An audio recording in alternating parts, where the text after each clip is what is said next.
السلام عليكم ورحمة الله وبركاته، ازيكم عاملين ايه؟ يا رب تكونوا بخير وصحة وسعادة، وفيديو جديد من فيديوهات الحكيم الاقتصادي، وفيديو طلب مني كتير وانتوا طلبتوه مني على القناة او على الماسنجر والخاص، وهو موضوع تكوين المحفظة الاستثمارية. عشان نتكلم اصلا عن المحفظة الاستثمارية لازم نتكلم على مفهوم الاستثمار ومفهوم الادخار، ولكن ده خليه في حلقة تانية نوضح ايه هو الاوعية الادخارية والاوعية الاستثمارية والفرق ما بينهم. ولنكن دلوقتي في موضوع المحفظة الاستثمارية الخاصة بالبورصة. الاستثمار عموما ليه مخاطر بعكس الادخار اللي بيبقى ملوش مخاطر اصلا او مخاطره قليله او تكاد تكون منعدمه، زي انت مثلا حاطط الفلوس في تحت البلاطه، حاطط الفلوس في البيت، حاطط الفلوس في عملات مستقره، حاطط الفلوس في ذهب. وان كان طبعا بيفضل فيه شويه مخاطره، يعني الذهب ممكن سعره ينزل ولكن على المدى الطويل ده ما بينزلش، بيطلع. او حاططها في عمله، فمشكلتك هنا لو العمله دي مش مستقره بيكون مشكلتك في التضخم والتعويم. ولكن لو انت حاطط مثلا فلوسك في عمله مستقره ما بتتغيرش، وده طبعا قلما لما نلاقي الامثله دي، فايه بيكون ده اكتر ادخار. حتى الاوعيه الادخاريه اللي في البنوك اللي هي بتديك فوائد بنكيه، ممكن دي تكون ضد موضوع التضخم او موضوع ان العمله قيمتها تقل. وطبعا ما بتبقاش في كل الدول زي بعض ولا كل الاماكن زي بعض، لان ممكن حتى الفايده بتاعت البنوك ما تغطيش معدل التضخم زي ما حصل في مصر من 2022 وما قبلها برضو مع التعويم. ما علينا، خلينا النهارده بس نتكلم على موضوع المحفظه الاستثماريه الخاصه بالبورصه. البورصه هي من الاوعيه الاستثماريه عاليه المخاطر. ليه؟ لان فيها مخاطر طبعا انك تخسر. البورصه مكسب وخساره. الناس اللي بتقعد تقول ده قمار، ده حرام، ده ما اعرفش ايه. الشركات دي شركات شغاله في انشطه، معظمها شغال في انشطه حلال 100%، والباقي ممكن يبقى عليه شويه شبهات. وطبعا ممكن ترجع للابلكيشنز او الهيئات اللي بتقول كل شركه دي متوافقه مع الشريعه ولا لا. ولكن خلينا نقول ان البورصه فعلا من الاوعيه الاستثماريه عاليه المخاطر. طيب انت داخل دلوقتي تستثمر فلوسك عشان تكسب، اكيد مش عشان تخسر ولا عشان تحافظ على فلوسك، ولا حتى كمان عشان تجيب العائد اللي ممكن تجيبه بطريقه تانية ويكون مضمون. زي ايه؟ يعني انت ممكن تحط فلوسك، اول حاجه مضمونه انك ممكن تحط فلوسك في البنك في شهادات، سواء سنويه 3 سنين 5 سنين ما علينا، المهم تبع ما فايده البنك شغاله 20% 25% 19%، انت دي فايده مضمونه من غير اي مجهود منك، انت حاطط الفلوس في البنك ده وبيطلع لك الفوائد. طب انت عندك مشكله شرعيه او اي مشكله ما مع فوائد البنوك ممكن نوصل للموضوع الثاني في البورصه اللي هو اقل خطوره، زي مثلا حساب ساندر كلاودز مثلا. ده حساب للاستثمار في اسهم البورصه وفي الشركات المتوافقه مع الشريعه، وبيديك فايده تقريبا من 19 ل 20% سنويا.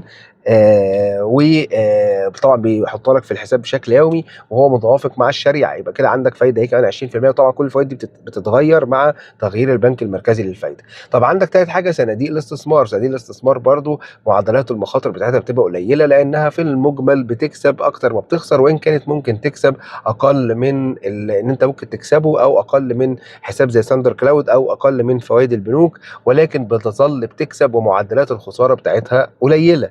طيب عندك رابع حاجه بقى انك تستثمر بنفسك في الاسهم، انك تشتري وتبيع انت في الاسهم اللي موجوده في السوق عن طريق الساندر او عن طريق اي شركه وساطه في الاوراق الماليه، تشتري وتبيع. وهنا بيجي دور اللي احنا عايزين نتكلم عليه النهارده، هو تكوين المحفظه المتوازنه. ولا هي فيها مخاطر عاليه جدا زي مثلا بيحط فلوسه في سهم ولا سهمين ويكونوا اسهم مضاربه، فمعدلات الخساره طبعا بتكبر جدا، ولا هتحط فلوسك في اسهم عوائد كلها او استثماريه كلها، فتحس ان انت مش جايب حتى فايده البنك او فايده حساب زي ساندر كلاودز، او فايده ان انت جبت حمام وطيرته. حتى يعني لو جبت حمام وبعته بعد شويه ممكن تكسب اكتر من ال 7% و 8% اللي ممكن الشركات دي تعملها لك. طيب المحفظة طبعا عدد الأسهم اللي فيها بيختلف من محفظة للتانية، على أساس هي محفظة كبيرة ولا محفظة صغيرة. يعني مثلا مفيش محفظة صغيرة 10,000 ولا 20,000 أقدر أجيب فيها مثلا 5 أسهم ولا حاجة، الموضوع مش هيبقى مستاهل، وممكن تلاقي اللي رايح على قد اللي جاي. لكن مثلا المحفظة يعني لو قلنا من أول 100,000 ممكن فعلا نقدر نقسمها ونقول إن مثلا الأسهم دي ممكن تتقسم على 5 أو 6 أسهم متوازنة، بحيث إن أنت تقدر توازن المحفظة ما بين اسهم استثماريه ذات عوائد العوائد، واسهم متوسطه الخطوره متوقع عليها الطفرات، واسهم عاليه الخطوره او المضاربه. احنا ممكن نقسم، وطبعا لازم في كل محفظه 10% ل 15% سيوله، دايما دي فلوس متمركونه. وحساب زي ساندر كلاودز اداك طبعا يا جماعه ما بعملش اعلان لساندر ولا اي حاجه، بس هو انا ما شفتش نفس الاوبشن ده موجود غير في ساندر كلاودز. انا عميل لساندر وعميل لعربيه اونلاين، الموضوع ده مش موجود في عربيه اونلاين وموجود في ساندر. ان انت بتحول الفلوس ما بين ساندر كلاودز اللي هو للاستثمار وما بين الادخار. يعني لما الفلوس معاك سايله بتحطها في حساب ساندر كلاودز، فبيعد لك فوائد بتضاف بشكل يومي بفايده سنويه 19 ل 20%، وزي ما قلنا ان هو زي ما هم قايلين او معلنين ان هو متوافق مع الشريعه الاسلاميه. ولو هتشتري اسهم بتحوله للاستثمار وتشتري بيها الاسهم. فده برضو يعني طريقه كويسه ان انت السيوله تبقى شغاله ومش مركونه او ما بتجيبش عوائد. التقسيمه الثانيه بقى، احنا قلنا 10%، قول 90% معانا عايزين نقسمهم ما بين الاسهم. نعمل ايه؟ يعني لازم يكون معاك سهمين او 3 من الاسهم الاستثماريه القويه، اللي هي ماليا كويسه جدا، مضاعف ربحيه منخفض اقل من 10. وقبل كده قلنا مضاعف الربحيه بيتحسب ازاي، ان انت تشوف نصيب السهم من الارباح كام وسعر السوقي كام، تقسم السعر السوقي على نصيب السهم من الارباح. او ممكن لو انت عايز ادق وامن شويه تقسمه على التوزيعات، سواء كانت كوبون او سواء كانت توزيعات نقديه او عينيه عن طريق اسهم مجانيه، تحسب القيمه وهتجي لك مضاعف الربحيه. واذا كان طبعا معظم الناس بتحسب مضاعف الربحيه بنصيب السهم من الارباح عموما، مش بس التوزيعات، لان ده 99% بتبقى نصيب السهم من الارباح اكبر طبعا من التوزيعات. ما بيوزعوش كل نصيب السهم وبياخدوا شويه للاحتياطي الاستراتيجي للشركه. ما علينا، دلوقتي عايزين نشوف الاسهم القويه. اسهم قويه بقى زي قطاع البنوك، زي قطاع البتروكيماويات والاسمده، دي زي قطاع الاتصالات، زي قطاع الادويه. القطاعات دي من الاسهم الرخمه، بيبقى طبعا معظمها كمان زي اسهم المؤشر. بتبقى اسهم تقيله فيها صناديق، فيها مستثمرين تقال. السهم مهما كان تحركه بيبقى تحركه بطيء او محسوب، حتى لو كان واخد اب ترند فهو بيطلع بشكل على الهادي كده، ما بيعملش طفرات كبيره. زي بقى عندك اسهم مثلا من البتروكيماويات، عندك موبكو، عندك ابو قير للاسمده، عندك سيدي كرير، عندك اموك، عندك مصر صناعه كيماويات. كل الاسهم دي مضاعف الربحيه بتاعها معقول جدا جدا، مغري جدا جدا، بتوزع كوبونات وارباح دوريه بشكل منتظم، ولكن طبعا صعودها مش كبير. والصعود اللي عملته قطاع البتروكيماويات في الفتره اللي فاتت كان بس يا جماعه تصحيح سعري، ما كانش صعود للصعود، كان تصحيح سعري. يعني ايه؟ لان الاسهم دي مقومه بالدولار وكان فيها ناس اجانب كتير. لما الدولار حصل له تعويم، الحاجات دي طارت في السماء عشان تجيب نفس ثمن الدولار. يعني انت لو كنت الشركه اللي كانت شاريه في ابو قير للاسمده السهم مثلا بدولار ونص، والدولار كان مثلا ب 20 جنيه، فاشتري السهم ب 30 جنيه. بعد كده الدولار ونص دخل 60 جنيه وفوقيه 30 جنيه 90 جنيه، هتلاقي السهم ساعتها ابو قير طلع فوق ال 100 جنيه. فكان ده تصحيح سعري اكتر. عشان كده الاسهم دلوقتي لما الدولار استقر وبينزل، الاسهم دي متنحه ما بتطلعش. ليه؟ لانها تعتبر مصححه سعريا، مضاعف الربحيه بتاعها حوالين 10 ل 12، فهي كده في مكان كويس. هي طبعا كويسه كعائد استثماري وكتوزيع، ولكن مش مغريه، كانها بعيد قوي عن نطاقها السعري الطبيعي، او ان هي تعمل طفرات او حاجه. فده موضوع الاسهم الاستثماريه القويه. برضو من الامثله الشرقيه للدخان، كل قطاع البنوك زي ما قلنا، بنك تنميه الصادرات التجاري، ابو ظبي الاسلامي، كيو ام بي، التعمير والاسكان، كل دي اسهم من الاسهم اللي بتوزع كوبونات دوريه وبتحقق ارباح متناميه كل سنه، ومضاعف الربحيه بتاعها من 10 ل 12. الاسهم دي المفروض يبقى فيها في محفظتك. طبعا برضو قطاع الادويه الحكومي من الشركات، المنفيس، العربيه، الاسكندريه، القاهره، النيل، كل دي شركات كويسه جدا من الشركات اللي برضو حصل لها طفرات سعريه في الوقت اللي فاتت. والمطاحن، كل الاسهم اللي ينطبق عليها ال النظام ده، اللي انت هتاخد منها من 2 ل 3 اسهم في محفظتك. الاسهم دي قويه ماليا، مضاعف الربحيه بتاعها منخفض، بتوزع كوبونات دوريه او اسهم مجانيه دوريا، ودايما بتوزع كوبونات، ودايما ارباحها بتزيد سنه عن سنه. مثلا اتصالات، كل دي الاسهم من هذه الفئه. فيبقى معاك سهمين او 3 من الاسهم دي، كل واحد من 15 ل 20% من المحفظه.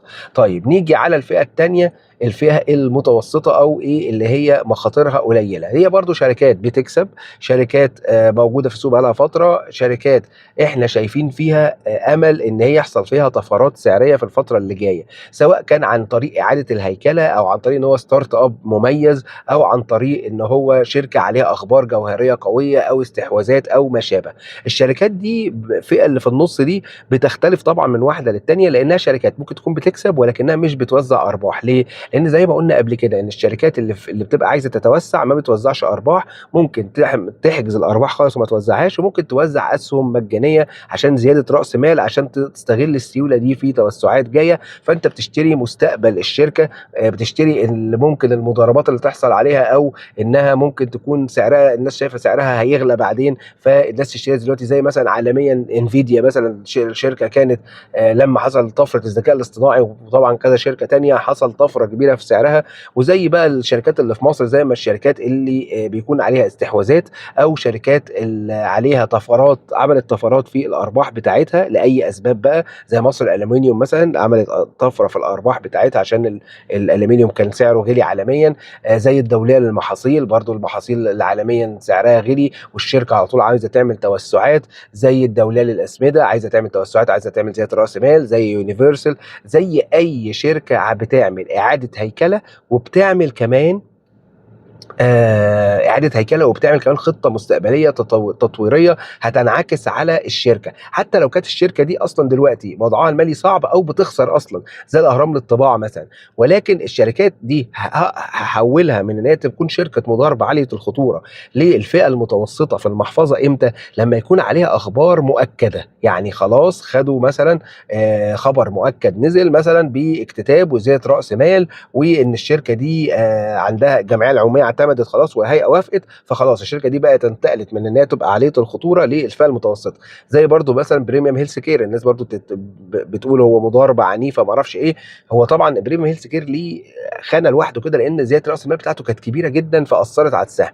ولكن من الشركات اللي منطقيا كده، اللي المفروض برضو خدت حصيله فلوس كتير جدا، المفروض تستغلها وتعمل توسعات كبيره واستحواذات كبيره، فالمفروض ده ينعكس على الارباح بتاعها في السنين اللي جايه. فانت بتشتري مستقبل وبتشتري مضاربه متوسطه الاجل في ان السهم ده هيعمل طفرات، زي ديجيتايز، زي هيبكو، زي معظم اسهم بورصه النيل اللي عندها خطه ان هي تزود راس مالها وتنتقل للسوق الرئيسي. وبرضو اسهم مضاربات كتيره من الشركات المتعثره، وبتعمل بتعمل بتاع ده ارباح مش كبيره، ولكنها عندها خطه توسعيه عن طريق اكتتاب او توزيعات مجانيه ان هي هتوزع بعد كده. ودي الفئه المتوسطه اللي برضو ممكن يكون معاك منها سهمين في حدود 10 ل 15% لكل سهم. يبقى قلنا اول فئه سهمين من 15 ل 20%، تاني فئه سهمين من 15 ل 20، لا من 10 ل 15%. طيب نيجي بعد كده لاخر فئه، وهي اسهم المضاربه عاليه الخطوره، ودي تذبذبها عالي جدا، ممكن تكسبك كتير وممكن تخسرك كتير.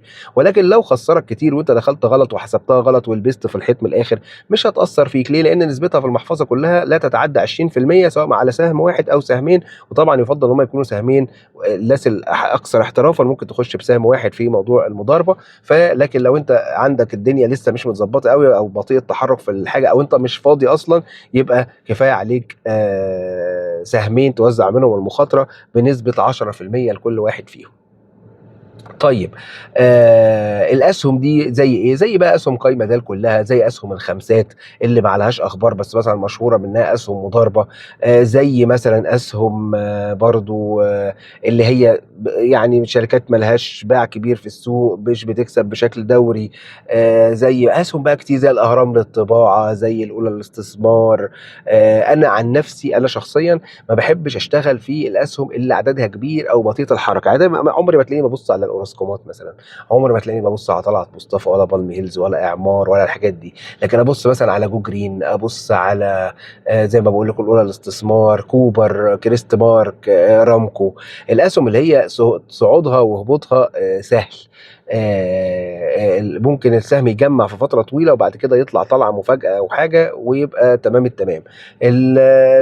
طبعا انا ما عدتلكوش كل الاسهم بتاعت السوق، ولكن انا اديتك الفكره اللي تقيس عليها. هل هي شركه بتحقق ارباح متناميه كل سنه وبتوزع بصفه دوريه كوبونات او توزيعات مجانيه ولكن ما فيش طفرات سعريه فيها؟ دي الفئه الاولى. الفئه الثانيه شركات ستارت اب او شركات اعاده الهيكله او شركات زياده راس مال واعاده او توسعات. دي الفئه الثانيه، دي بيبقى فيها طفرات سعريه وتبقى امان الى حد كبير. طب الفئه الثالثه فئه المضاربات بقى، هي اسهم مضاربات بتطلع وتنزل على شويه اخبار، شويه اشاعات، شويه حركات، او حتى اخبار لسه ما تمش تاكيدها، او تبقى دي الفئه الثالثه اللي هي بتبقى عاليه الخطوره، واللي كان فيها طبعا من قبل الاخبار اي شركه من غير خبر مؤكد هي شركه عاليه الخطوره. اول ما الخبر ده يتاكد ويتم الموافقه من الهيئه او الجمعيه العموميه يبقى ده خبر مؤكد، يبقى تنتقل خطوه لفوق. لكن عشان الشركه تنتقل بقى من في النص لفوق دي، لا، دي عايزه سنين عشان تقدر تلاقي ان في شركه واثق فيها انت تقدر توزع توزيعات ارباح سنويه بشكل مستمر.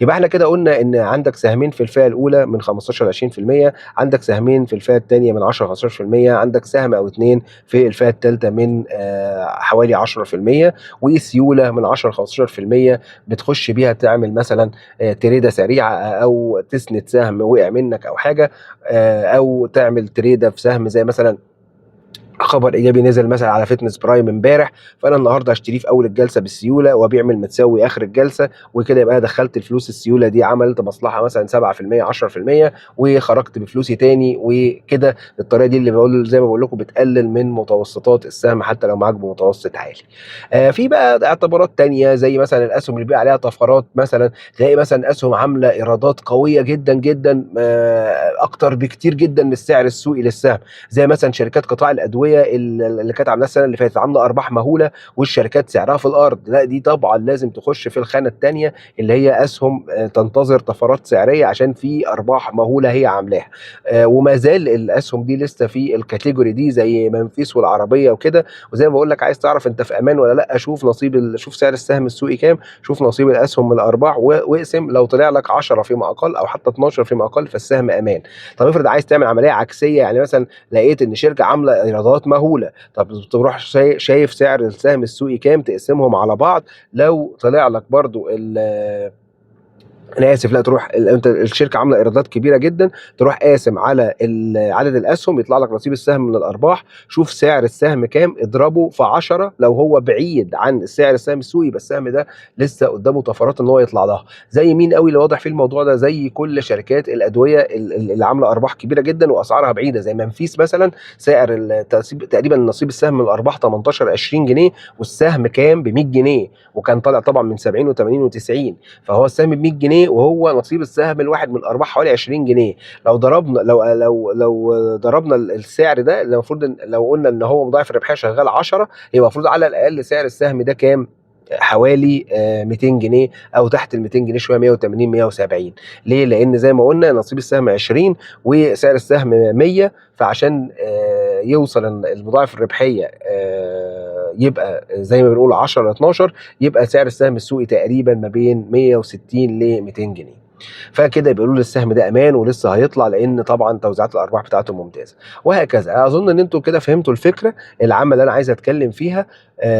وطبعا زي ما بنقول الاسهم المضاربه بتبقى عاليه المخاطر، لان طبعا بيبقى كده انت المفروض بتتابع يوميا، وممكن اي خبر ينزل في اي وقت يغير من نظره السهم، او زي مثلا ما حصل في بريم هيلث كير، وكان السهم طلع جدا جدا، بعد كده الهيئه رجعت رفضت فالسهم انهار، الهيئه رجعت وافقت فالسعر طلع تاني. فدي اسهم عاليه التذبذب وعاليه المخاطره. فانا ارجوكم يا جماعه لما انا انزل توصيه او انا ما بنزلش توصيات مباشره اصلا، ولكن ساعات بنزل توصيات على اسهم او على قطاع او على حاجه، دايما حط في دماغك الاول ده داخل في انهي كاتيجوري في المحفظه، تاني حاجه داخل بنسبه كام من المحفظه، عشان ما ادكش توصيه مثلا على سهم زي كريست مارك مثلا، انا شفت فيه سيوله داخله فقلت لك السهم ده كويس، فالمفروض السهم ده يكون مثلا 10% من محفظتك، الاقي واحد راح حط فيه كل فلوسه يقول لك ده انا بعت كليتي ودخلت في السهم.